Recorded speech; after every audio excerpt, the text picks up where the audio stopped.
Buenos días, ¿cómo están todos? Bendecidos. Bueno, este mes estamos trabajando un tema. ¿Sí saben cuál es la serie? La pastora Neoma estuvo hace 8 días y estuvo hablando acerca de ¿qué? Tremenda expectativa. Muy bien. Y ella habló acerca de, hace 8 días, de expectativa de evangelismo, pero hoy queremos hablar acerca de expectativa de dar. Y usted debe tener una expectativa de dar, de su dar. Sí, expectativa de dar. Y quiero que empecemos con esta frase que me gustó. Dice: el énfasis en la prosperidad bíblica no es que damos para recibir, pero sí que recibimos para dar. Porque cuando hablamos solamente de que damos para ¿qué? No es damos para recibir, es como que yo estoy pensando, ¿es en qué? ¿Se centra en qué? En que yo lo reciba. ¿Yo doy para qué? Para recibir, ¿cierto? Pero aquí estamos hablando de qué, de que yo recibo para dar. Entonces, lo primero que entiendo es que nuestro Dios es un Dios dador. Él dio a su Hijo Jesucristo, nos lo dio a nosotros. Y nosotros somos el reflejo de Él mismo. Reflejamos su dar, reflejamos su generosidad, reflejamos su bondad. Y muchas veces no lo estamos haciendo es porque no lo estamos observando a Él, no lo estamos mirando a Él, no estamos viendo qué tan generoso Él ha sido con nosotros. Y veamos un momento Lucas 6:38. Lucas 6:38.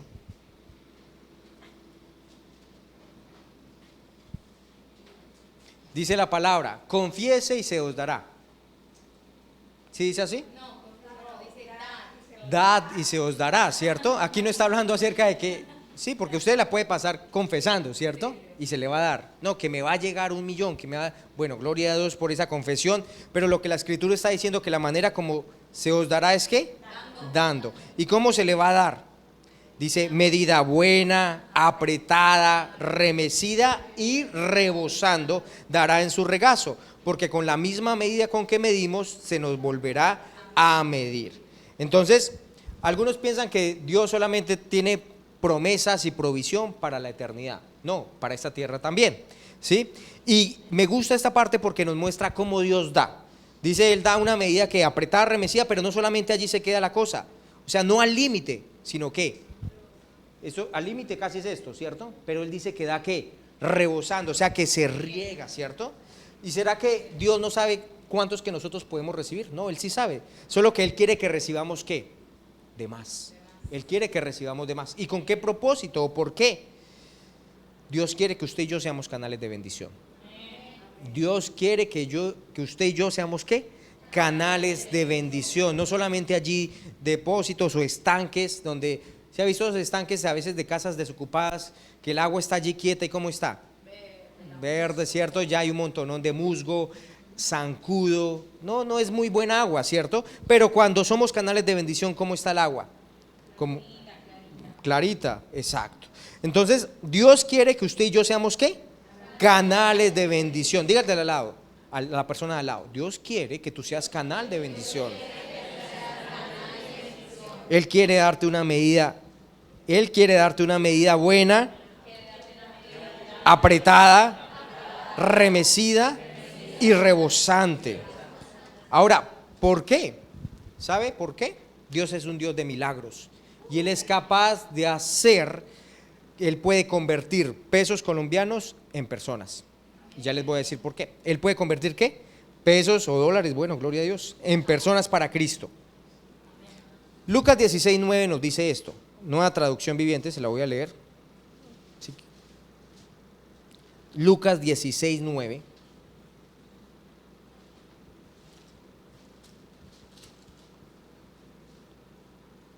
En la Reina Valera dice: yo les digo, ganen amigos por medio de las riquezas injustas. O sea que las riquezas que tenemos acá no son las verdaderas riquezas, ¿sí? La cantidad de plata que tengamos en nuestros bancos o debajo del colchón, o como hacía la abuelita aquí en el brasier, ¿cierto? No son nuestras verdaderas ¿qué? Riquezas. Las verdaderas riquezas están en el cielo. Y mire lo que dice la palabra. En la Nueva Traducción Viviente dice: aquí está la lección. Use sus recursos mundanos, o sea, el billete de este siglo, para beneficiar a otros y para ser amigos. Entonces, cuando esas posesiones se acaben, ellos le darán la bienvenida a un hogar eterno. Entonces él me está diciendo, oiga, ¿qué puedo hacer yo con el dinero que tengo ahorita? Beneficiar a otros, pero también hacer ¿qué? Amigos. Y amigos por la eternidad. Me gusta esto que dice que ellos le darán la bienvenida ¿en dónde? En un hogar eterno. Y si le dan la bienvenida en un hogar eterno es porque están ¿dónde? En el cielo. Son amigos eternos. O sea que usted y yo por medio del dinero podemos ganar personas para Cristo. Amén. Y para eso necesitamos dos partes importantes dentro de la prosperidad bíblica. La prosperidad bíblica requiere así como un avión o como una canoa que lleva remos. Usted sabe que para remar se necesita remar por un lado y por el otro. ¿Qué pasa si yo remo solo por un lado? O empiezo a hacer círculos. Realmente empiezo a hacer círculos, ¿cierto? Necesito de los dos lados remar. Y la prosperidad bíblica tiene dos lados. La primera parte se llama mayordomía, que es hacer un buen uso, una buena administración de los recursos. Pero la otra parte se llama generosidad, que es ser ¿qué también? Generoso y dador. Si yo solamente soy muy buen mayordomo, pero no soy generoso, ¿qué va a pasar? Voy a estar ¿qué? Dando círculos. O si soy muy generoso y no hago una buena administración, voy a estar dando ¿qué? Círculos. O sea que necesito de las dos cosas. Necesito administrar correctamente, pero también necesito ser ¿qué? Generoso, generoso. Necesitamos esos dos lados. Bien, vamos a otra cita, primera de Samuel 2:30, pero esa cita la vamos a leer al final. Esto es hablando acerca de los hijos de Eli. Una vez predicamos acerca de ellos, que no honraron a Dios y todos los sacrificios que traían, ¿qué hacían ellos? Se los comían para adentro y tomaban lo mejor. ¿Se acuerda que ellos tomaban era lo mejor? Y su papá les alcahueteaba porque ese señor murió de lo gordo que estaba.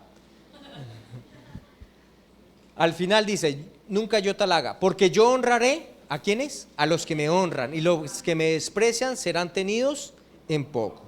Honrar y despreciar, eso me suena ¿a qué? ¿Qué definición yo les he dado que parece a esto? Temor de Dios. ¿Se acuerda? ¿Temor de Dios qué es? Honrar lo que Dios honra y aborrecer lo que Dios aborrece. Es muy parecido a esto, ¿cierto? O sea que el temor de Dios o el honrar, lo que está hablando acá, honrar es ¿qué? La zona VIP. Cuando en los conciertos la zona VIP es ¿qué? La adelante, la zona más importante, ¿cierto? La mejor zona. Pues honrar es tener en alta preferencia, en alta estima la palabra de Dios. Es por encima de todo, usted tiene la palabra, la considera, la enaltece en su vida, la exalta, la respeta. Y usted puede honrar de diferentes maneras. Le voy a dar cinco formas en las que usted puede honrar. La primera es usted puede honrar por medio de palabras, ¿sí? Usted honra a su esposo, a su esposa, a sus hijos por medio de palabras, al Señor por medio de palabras, pero también a través de su servicio. Honramos palabras, servicios, ¿cierto? Honramos con tiempo, dedicando tiempo de nuestra vida a esa persona. Honramos escuchando, y escuchando activamente, ¿no? No solamente allí que haciendo así, acentuando y nada. Y honramos también con cosas materiales. Eso incluye el fruto de nuestro trabajo, o sea, finanzas está hablando aquí específicamente. O sea que si la Biblia nos habla acerca de que Él honra a los que le honran, ¿cierto? Esto tiene que ver también con finanzas. Usted honra también a Dios con palabras, con servicio, con tiempo, escuchando su palabra, pero también ¿con qué? Con finanzas. Necesitamos honrarlo a Él también con finanzas. Gálatas 6:7. Gálatas capítulo 6, versículo 7. ¿Vamos rápido o vamos bien? ¿Bien? Bien. Dice, no os engañéis, Dios no puede ser ¿qué? Burlado, pues todo lo que el hombre siembre, eso también segará. Y esto es una afirmación que le estaba haciendo Pablo a la iglesia de Galacia, a los Gálatas, y les dice, ¿no qué? No se engañen, no se engañen. Deje de permitir que la gente los desvíe de la verdad. Dice otra versión, usted puede tratar de burlarse de la ley de Dios, pero no cambiará la ley, sigue siendo cierta. Cualquier cosa que tú siembres regular y habitualmente, independientemente de lo que sea, eso es exactamente lo que cosecharás regular y habitualmente. ¿Qué es lo que estás recibiendo tú? Lo que usted ha estado ¿qué? Sembrando.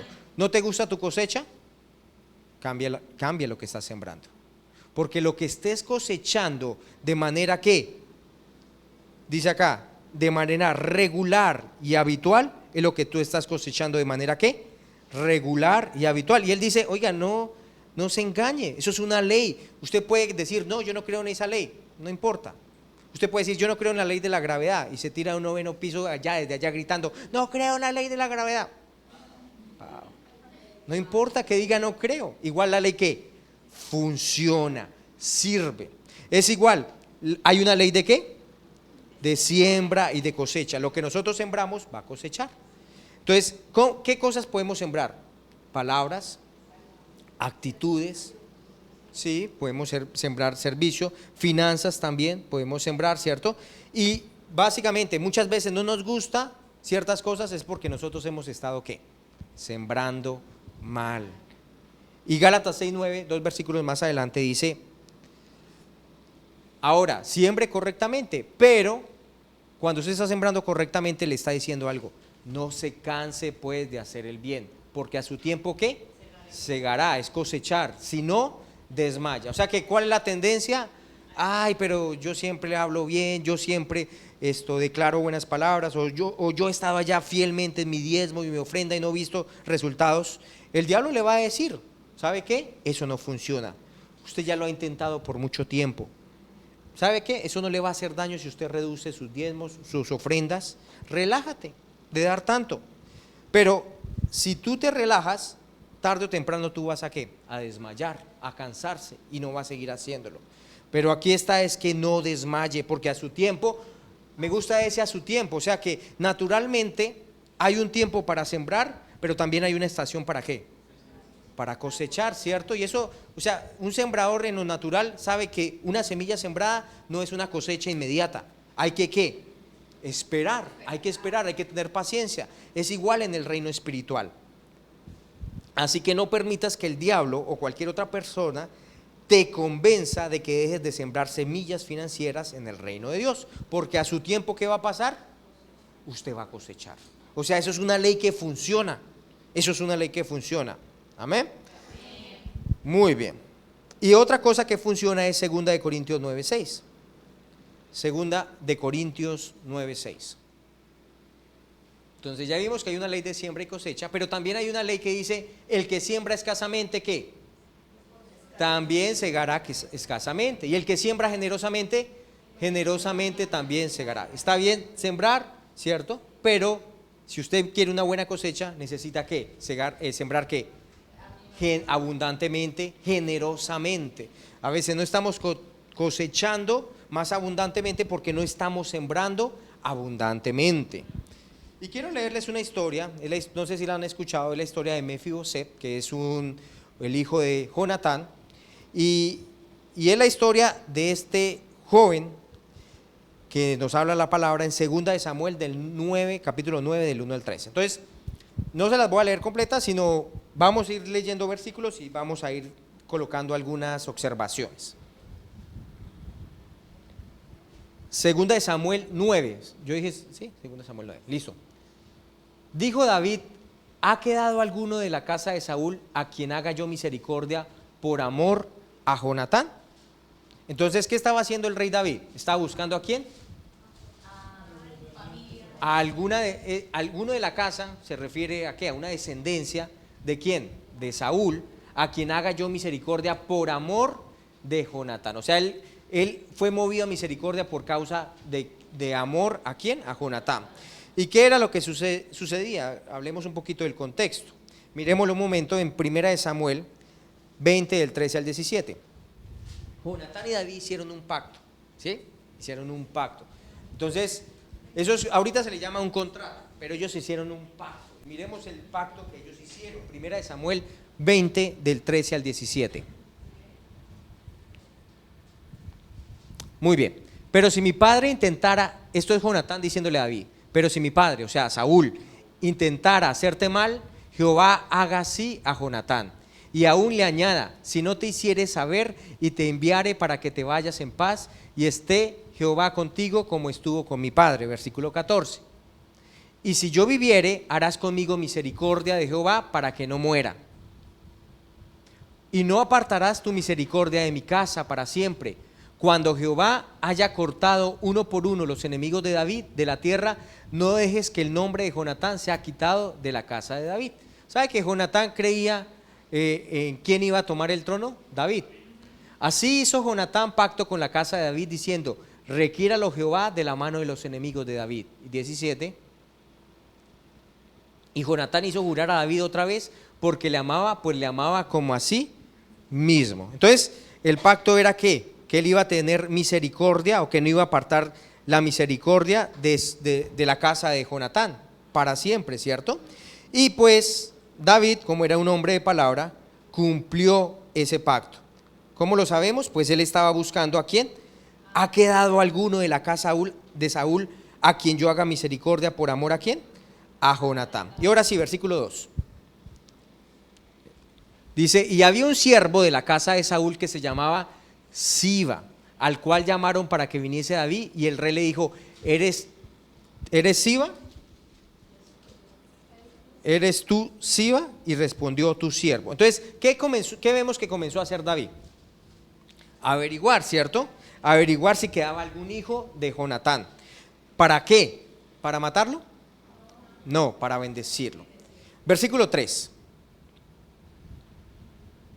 El rey le dijo: no ha quedado nadie de la casa de Saúl a quien haga yo misericordia de Dios. Y Siba respondió al rey: aún ha quedado un hijo de Jonatán lisiado de los pies. Entonces, ¿qué vemos en la actitud de Jonatán? Que estaba motivado ¿por qué? Por misericordia, ¿no? Haga ¿qué? A quien haga yo misericordia de Dios. O sea, David tenía una urgencia ¿de qué? De bendecir, pero también de honrar ese pacto que había hecho con Jonatán. Ahora me gusta porque David es un hombre generoso, y dice la Biblia que el generoso piensa en ¿qué? En generosidades, en dar, en bendecir.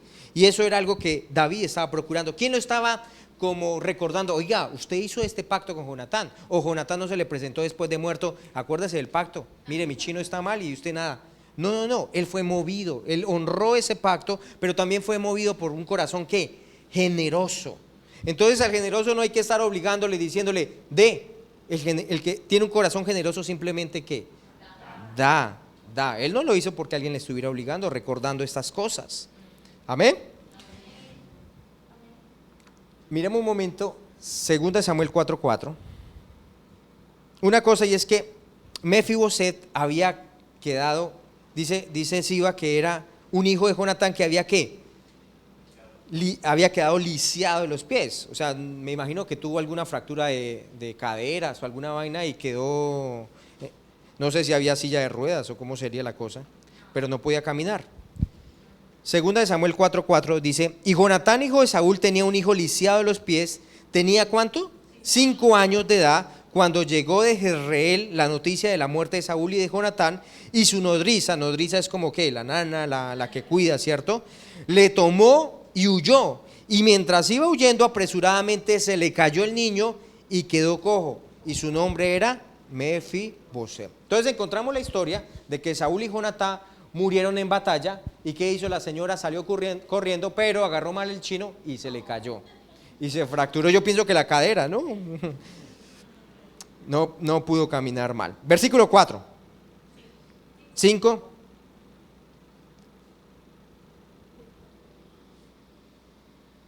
¿Y el 4 ya lo leímos?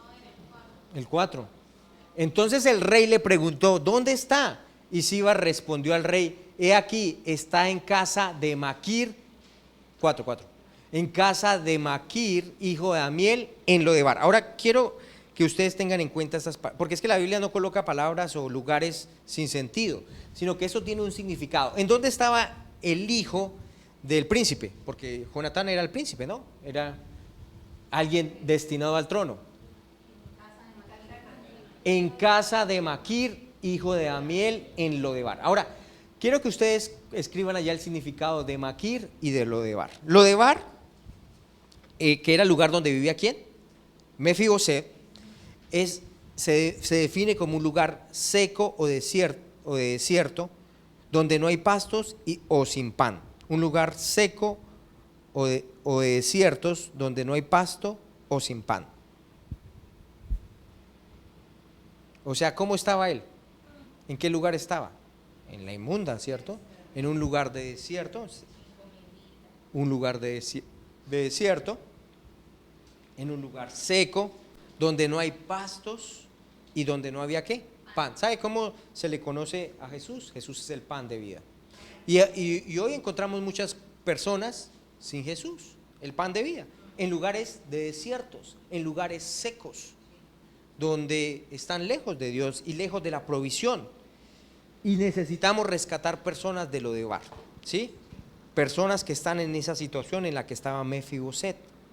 Y él estaba ya escondido. ¿Cómo piensan que estaba en ese lugar Mefiboset? ¿Estaba contento? No, estaba seguramente enojado, pero también temeroso, porque la costumbre de ellos es que cuando llegaba un nuevo monarca, ¿qué hacía con la familia del monarca anterior? O sea, cuando había una nueva posesión, los mataban a todos. O sea, ¿qué pensaba Mefiboset? Que seguramente David lo iba a matar, ¿cierto? Él estaba temeroso. Si era un lugar sin pasto, sin pan, estaba con hambre, estaba también enojado con Dios, ¿cierto? Desanimado. Él había perdido su rango, él había perdido su prestigio, su posición, el respeto, la superioridad del palacio. ¿Y cómo estaba? En un lugar en el desierto. Un cojo en el desierto, porque él desconocía ¿qué? El pacto. Él desconocía lo que le pertenecía. Y seguramente él pensaría, no es justo que yo esté acá, ¿cierto? ¿Por qué a mí, Señor? Espiritualmente, él vivió en el desierto, mentalmente y emocionalmente, su papá, su abuelo, sus dos tíos murieron el mismo día. Financieramente y físicamente, ¿cómo estaban? Y líquidos, no tenía nada.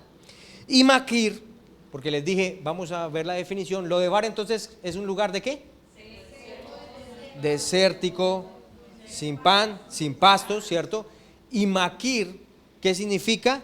Vendedor, un vendedor, pero no un buen vendedor, sino de esos chamulleros, un vendedor de esos que le venden el huevo que ya le sacaron la yema y la clara y se lo vende a 1000 que está ahorita el huevo, o sea, mejor dicho, ¿sí?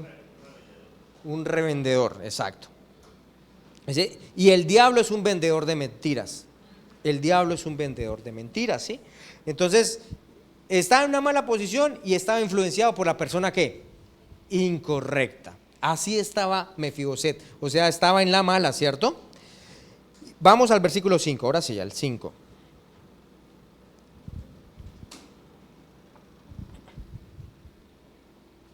Entonces envió el rey David y le trajo de la casa de Maquir, hijo de Amiel, de Lodebar.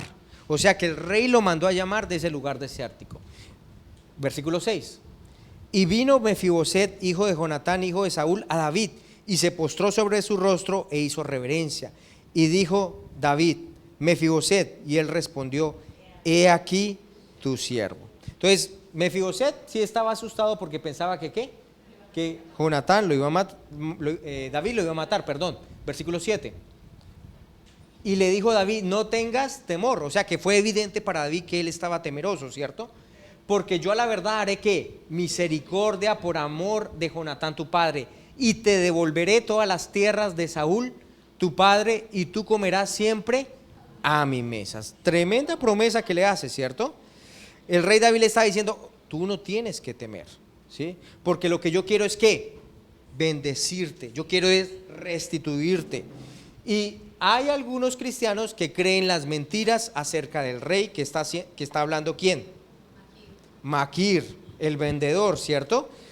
¿Cuáles son las mentiras que el Maquir quiere hablar? Que Dios quiere que usted esté pobre, que la pobreza es parte de la humildad, ¿cierto? Que quiere que esté enfermo, que quiere que no haga empresa, que quiere que esté en la inmunda, ¿cierto? Que él castiga a sus hijos quitándoles o dándoles desgracias, pero eso son mentiras que ellos han creído del rey, igual que Mefiboset. Y para eso, ¿qué necesitamos? Renovar nuestra manera de pensar, ¿sí? Renovar nuestra manera de pensar, porque pensar incorrectamente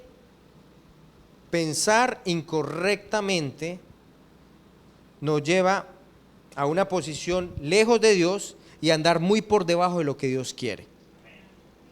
Romanos 12:2. Romanos capítulo 12, versículo 2.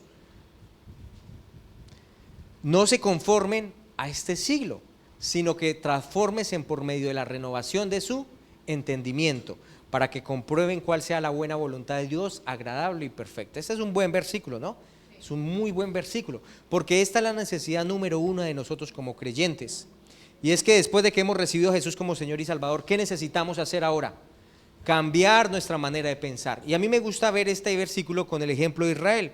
Israel, el Señor se encargó de sacarlos de Egipto. Ellos podían hacerlo por su propia habilidad, salir de Egipto. Ellos podían abrir el mar rojo en dos o traer todas esas plagas para que el rey de Egipto los sacara. No, ellos no podían, ¿cierto? El Señor fue el que proveyó para que ellos salieran de allí. Pero ¿sabe cuál fue el problema de ellos? Que Egipto no salió de sus corazones. Y eso se llama que no renovaron su entendimiento. Y nosotros podemos nacer de nuevo, tener una nueva naturaleza en Cristo Jesús, pero seguir ¿qué? Pensando en el Egipto, ¿cierto? Por eso la Biblia me dice que ahora que he nacido de nuevo en Cristo Jesús, que soy una nueva persona en Cristo, yo necesito ser transformado por medio de renovar mi entendimiento. Porque sus pensamientos no son ¿qué? Mis pensamientos, ni mis caminos, nuestros caminos. Así es. Segunda de Corintios 8:9. Segunda de Corintios 8:9. Dice, porque ustedes ya conocen la gracia de nuestro Señor Jesucristo. Mire, por su gracia, que por amor a nosotros se hizo pobre siendo ¿qué? Y es que la religión que dice, no, Jesús fue pobre, mientras estuvo en la tierra fue muy pobre. Pero imagínense, un pobre teniendo un tesorero. Yo no he visto un pobre teniendo un tesorero que le maneje el dinero, ¿cierto? Yo no he visto un pobre que cuando muere, los soldados romanos que eran, o sea, parados, ¿cierto?, de la élite, se echen suertes a ver quién se queda con los vestidos. ¿Él en qué momento se hizo pobre? Estando en la cruz, allí desnudo. Fue en la cruz. Amén. Entonces nos toca sacar ciertos pensamientos que hemos pensado. Jesús andó como un pobre. No, Señor. Aún tenía viudas allá que le soportaban financieramente su ministerio, y con 12 a la pata. Imagínense, uno a veces 2 hijos y a veces, Señor, gracias por tu provisión. Pero él tenía 12 a la pata, ¿cierto? Y a 12 que le proveía, o si no sería injusto, ¿cierto? Entonces, y 12 que tenían familias, porque Pedro tenía a su esposa y él no lo iba a sacar allá y dejar a su familia, a su esposa, sin nada. Entonces no era tan pobre. Y quiero contarle la historia de la familia pobre, entre comillas, porque no eran pobres. Dice que abundaron en riquezas de su generosidad. Y yo copiaría esta frase: prosperidad no es cuánto tú tienes. Tú no eres próspero por cuánto tú tienes, por cuánto tu cuenta bancaria dice, cuántos ceros tengas a la derecha. No. Prosperidad es cuánto tú das. ¿Prosperidad qué es? No es cuánto tú tienes, es cuánto tú das. Y tengo varias citas bíblicas que soportan esto que les estoy diciendo. Primero voy a contarles una historia, presten mucha atención a esta historia. ¿Sí copiaron la frase? Prosperidad no es cuánto tú tienes, es cuánto ¿qué? Tú das. Muy bien, escuchen la historia, presten mucha atención. Si se pierden me dicen, porque es una historia chévere. Erin Howe es una abuela de Coving, Washington, y ella escribió acerca de una experiencia cuando tenía 14 años. Es una historia real. Ella vivía con sus 2 hermanas en el año 1946. Su mamá era una viuda. Un mes antes de la Pascua, el pastor de la iglesia anunció que iba a tomar una ofrenda especial de Pascua para ayudar a una familia pobre. ¿Para ayudar a qué? A una familia pobre. Le pidió a todos que ahorraran para aportar como sacrificio, o sea, una ofrenda de sacrificio, o sea, que le costara. Cuando llegamos a casa, nosotros hablamos, o sea, cuando llegaran ellas a casa, llegamos de lo que íbamos a hacer. Decidimos que íbamos a comprar 50 libras de papa y vivir de eso por un mes. Así, o sea, iban a comer papa un mes. Así nos permitiría aportar $20 de nuestra plata para la ofrenda. Luego pensamos que si manteníamos apagadas las luces de la casa más a menudo y no escuchábamos radio, ahorraríamos en eso también. Mi hermana empezó a conseguir cuanto trabajo pudiera. Cuidábamos niños y eso fue uno de los mejores meses de nuestra vida. Cada día contábamos cuánto dinero habíamos ahorrado. Cada domingo el pastor nos recordaba de ahorrar y de guardar sacrificialmente para la ofrenda del fin de mes. El día antes de la Pascua, o sea, antes de la entrega de la ofrenda, mi hermana y yo caminamos para la tienda del señor de la esquina para intercambiar nuestro dinero, para que nos diera 3 billetes de 20 y uno de 10. O sea que habían recogido ¿cuánto? 3 billetes de 20 y uno de 10. 70, eso. Porque queríamos darle a esa familia billetes nuevos. No podía esperar llegar ese domingo en la mañana. Escuché a unos niños hablar de nosotros, de cómo estábamos vestidas pobremente, pero yo me sentía la más rica de todos. ¿Por qué? Porque, ¿cómo fue que les dije? Prosperidad no es cuánto qué, sino cuánto qué. Muy bien. ¿Qué? Ese domingo en la mañana escuché a unos niños hablar de nosotros, de cómo estábamos vestidas pobremente, pero yo me sentía la más rica de todos. Cuando se recibió la ofrenda, estábamos sentadas en la segunda fila y al regresar, caminando a la casa, regresamos cantando. En el almuerzo mi mamá tenía una sorpresa para nosotros. Había comprado una decena de huevos y las había cocinado con papas fritas. Más tarde, el pastor llegó a nuestra casa en un carro. Mi mamá abrió la puerta y habló con él un rato y luego regresó con un sobre en su mano. Le preguntamos qué era y ella no dijo nada. Ella abrió el sobre y cayó un montón de dinero. Había 3 billetes de 20, uno de 10 y 17 de $1. Mi mamá puso la plata en el sobre otra vez. No hablamos, sino que nos quedamos sentados mirando el piso. Fuimos de sentirnos millonarios a sentirnos pobres. Toda esa semana íbamos al colegio y regresábamos y no decíamos nada. Finalmente el sábado mamá nos preguntó qué haríamos con el dinero.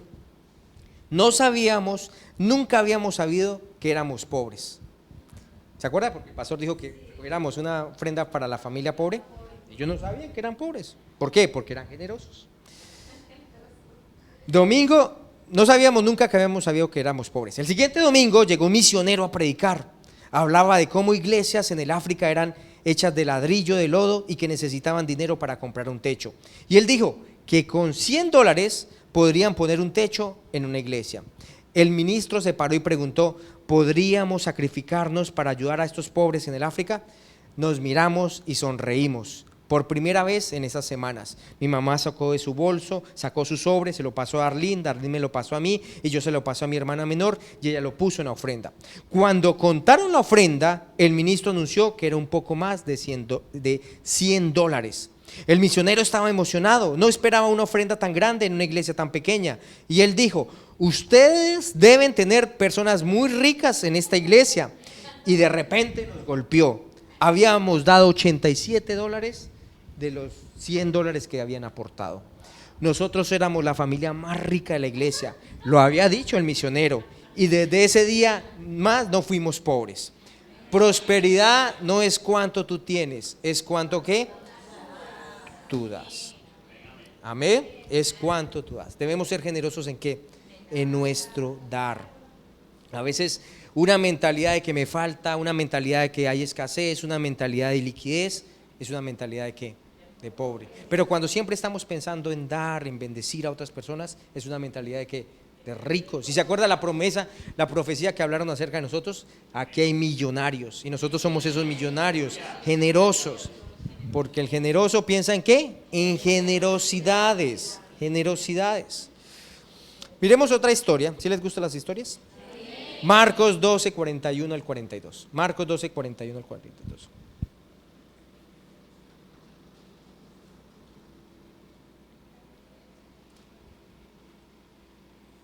Estando Jesús sentado delante del arca de la ofrenda, miraba cómo el pueblo echaba dinero en el arca. Y muchos ricos echaban ¿qué?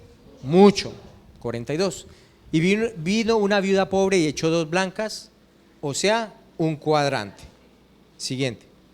Entonces llamando a sus discípulos les dijo, de cierto digo que esta viuda pobre echó más que todos los que han echado en el arca. 44. Porque todos han echado de lo que ¿qué?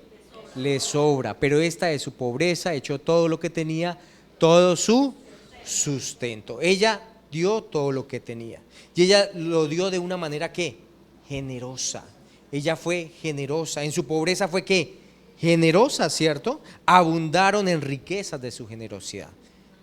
Necesitamos abundar ¿en qué? En riquezas de generosidad. Ella no tenía una mentalidad de pobre. Sí estaba con poquitos, ¿cierto? Con respecto a los ricos, pero ella ¿qué fue? Generosa, dadivosa. Ella no se portó como así michicata, como que uy, no. Nosotros daban de lo que les sobraba, no les iba a hacer falta, pero ella no dio de lo que le sobró. Ella dio todo lo que tenía. Y esa es una forma de adoración. Otra, 2 Corintios 8, del 1 al 4. Otra, esa fue una iglesia, la iglesia de Macedonia, así como la iglesia de Famifé Delta. Abundan en riquezas de su generosidad. O sea que ser generoso no depende de la situación, de la circunstancia, de cuánta plata, ¿cierto? Tengo. Asimismo, hermanos, les hacemos saber la gracia de Dios que se ha dado en las iglesias de Macedonia. Y me gusta eso porque la gracia siempre tiene que ver con un corazón generoso. Cuando somos generosos entendemos que la gracia de Dios, ¿cierto? La gracia para dar. Que en grande prueba de tribulación, la abundancia de su gozo y su profunda pobreza abundaron ¿en qué? En riquezas de su generosidad. Versículo 3. Pues doy testimonio, esto es Pablo diciendo, y el Espíritu Santo también hablándolo, de que con agrado han dado conforme a sus fuerzas. Entonces también tiene que ver con ¿qué? Con una actitud. Porque no lo hicieron así con, estos le hacen luto y le hacen allá la sepultura al dinero que están dando. No, sino que con agrado que han dado conforme a sus fuerzas y aún más allá de sus fuerzas. Versículo 4. Pidiéndonos con muchos ruegos que le concediésemos el privilegio de participar en este servicio para los santos. Amén. Aleluya. ¿Es un qué? Es un privilegio. Es un privilegio participar en ese servicio. Si lo miramos con una perspectiva de eternidad, vamos a poder participar de este privilegio. Y Mateo 6:21. Mateo capítulo 6, versículo 21. Porque donde esté vuestro tesoro, allí está ¿qué? También vuestro corazón. O sea que su corazón ¿qué sigue? Escuchen otra vez. Porque donde esté su tesoro, allí está también su corazón. Les pregunto, ¿su corazón qué sigue? Su tesoro. Su tesoro. ¿Sí? O sea, tu dinero. Si tu dinero está en las cosas de Dios, tu corazón estará en las cosas de Dios. Porque tu corazón sigue tu dinero, tu tesoro, ¿cierto? Si alguien dice, yo amo la iglesia, las cosas de Dios, pero no da su diezmo y su ofrenda, ¿qué dice Mateo 6:21? Que allí no está ¿qué? Su corazón. ¿Sí? Piensa en esto, donde está tu tesoro, allí está tu corazón. Mentalidad de pobre no nos permite dar generosamente. Muy bien. Vamos con, sigamos, versículo 7. ¿Ya lo leímos o no? En el que estamos, en Samuel 7.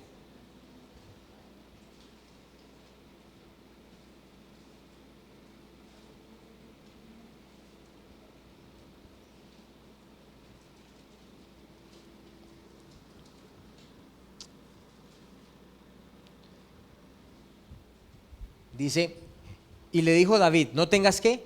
Temor, porque yo la verdad haré contigo misericordia por amor de Jonatán tu padre, y te devolveré todas las tierras de Saúl tu padre, y tú comerás siempre ¿qué? A mi mesa. Eso suena como a una pensión, ¿no? Él quedó pensionado, una pensión real por el resto de su vida. Vivió como un hijo del rey y hasta que come allí en su mesa. Versículo 8. Ahora mire lo que responde Mefiboset. Y él inclinándose dijo, ¿quién es tu siervo para que mires a un perro muerto como yo? O sea, tan fuerte era la opinión de sí mismo, ¿cierto? ¿Cómo se llamaba él? ¿Como un qué? Perro muerto. Un perro muerto. O sea que sugiere como una persona sin valor delante de Dios. Yo quiero decirles, la sangre de Jesucristo a nosotros nos da valor, ¿sí? En ocasiones usted puede pensar, no, yo no tengo valor delante de Dios, pero Jesús pagó un alto precio por usted. Eso lo dice en 1 Corintios 6, 19 al 20. Dice la palabra que usted y yo fuimos comprados ¿a qué? A precio de sangre. Glorifiquemos pues a Dios en nuestro cuerpo y en nuestro espíritu, los cuales son de Dios. Si usted quiere saber la valía que tiene o el valor que tiene, mire la obra de Jesús en la cruz. Él estuvo dispuesto a dar su propia sangre para comprarlo a usted. Usted fue redimido por la preciosa sangre de Jesús. O sea, usted tiene un gran valor delante de Dios. Pero ¿cómo se estaba viendo Mefiboset? ¿Como un qué? Un perro muerto, alguien sin valor delante de Dios. O sea, el man estaba con una imagen de sí mismo mal, no pensaba muy bien de sí mismo y debía verse como un heredero legítimo de su padre y de su abuelo, pero se veía alguien como rechazado. Y cuando usted tiene una imagen, una mala imagen de sí mismo, usted ve a Mefiboset y él cómo estaba actuando. ¿Qué fue lo primero cuando entró a la presencia de David? Con temor, porque lo primero que dijo David: no tengas temor. Una mala imagen de nosotros mismos hace que nosotros operemos con temor en lugar de fe. ¿Hace que qué? Operemos en temor que en lugar de fe. O sea, nos encontramos faltos de cosas. Miramos lo que está mal con nosotros en lugar de lo que está bien con Jesús. O sea que nos centramos en ¿qué? En nosotros mismos. Nos centramos en nosotros mismos. Pero Jesús, ¿qué hizo? 2 Corintios 21 dice que Él ha tomado nuestro mal y nos ha dado su justicia. O sea que usted véase a través de lo que Jesús hizo. Cambie su actitud de usted mismo. Tal vez usted se ha visto como este man, como un perro muerto. ¿Sí? Puede ser. Puede ser que el enemigo le haya traído esos pensamientos: usted no sirve para nada, usted no es nada. Y esos pensamientos, ¿qué van a hacer en su vida? Van a impedir que usted pueda hacer todo lo que puede ser en Cristo Jesús. Y va a impedir que usted tenga todo lo que puede tener en la vida y que Dios ha provisto a través de la obra de Jesús. Decida no vivir más en ese nivel. Decida vivir en lo que Jesús ya hizo por usted. Usted no es, usted es cabeza, no es cola. Usted está arriba, no abajo. Véase como Dios lo ve. ¿Cómo usted es? ¿Qué dice la palabra que usted es? Usted es un hijo amado, usted es bendecido, ¿cierto? ¿Qué más? Usted es la justicia de Dios, usted ha sido adoptado, y no adoptado porque no había quien lo recogiera, sino adoptado fue porque fue escogido por Dios desde antes de la fundación del mundo. Amén. Usted es amado, redimido, usted es heredero y coheredero juntamente con Cristo. Necesitamos considerar la palabra de Dios y vernos como Dios nos ve. Seguramente cuando llegó Mefiboset allí, le colocaron vestidos nuevos, anillos, así como hicieron con el hijo pródigo, ¿se acuerda? O sea, totalmente cambiaron en la situación en la que él estaba a esa nueva posición como hijo, en la casa del rey. Versículo 10.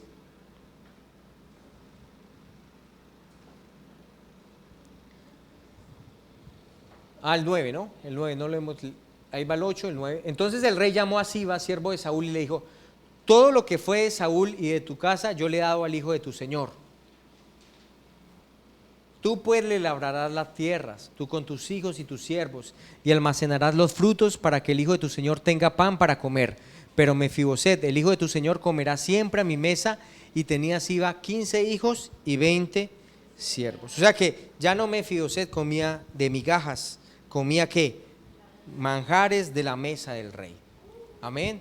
Él se había sentado juntamente con el rey a la mesa. Versículo 11. Y respondió Siba al rey: conforme a todo lo que ha mandado mi señor el rey a su siervo, así lo hará tu siervo. Mefiboset dijo al rey: comerá a mi mesa como uno de los hijos del rey. O sea que Mefiboset sería como uno ¿qué? De los hijos del rey. Aleluya, gloria a Dios. Versículo 12. Y tenía Mefiboset un hijo pequeño que se llamaba Micaí. Entonces lo que me gusta también es que eso va a afectar ¿a qué? A su descendencia, ¿cierto? Lo que usted crea va a afectar su descendencia. Y toda la familia de la casa de Siba eran siervos de Mefiboset. Y quiero yo hacerles como un paralelo entre David y Mefiboset y nuestro padre y nosotros. Y mostrarles cómo es parecida esa historia con cada uno de nosotros y nuestro padre. Se las voy a leer, ustedes pueden poner atención, y si alcanzan a escribir algo, también lo pueden hacer. Mire, lo primero, Mefiboset tenía comunión con su padre antes, o sea, su padre con Jonatán. Nosotros en el huerto del Edén también teníamos comunión con nuestro Padre hasta que pecamos. Mefiboset cayó y llegó a ser un cojo. La raza humana también cayó y llegó a estar coja.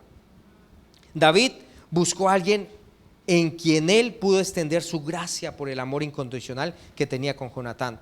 Dios buscó a alguien en quien él pudo extender su gracia por el amor sin condiciones que él tenía con Jesús y su aceptación de su sangre derramada por nosotros. Mefiboset era destituido y sin méritos. Todo que él pudo hacer es aceptar el favor de Dios.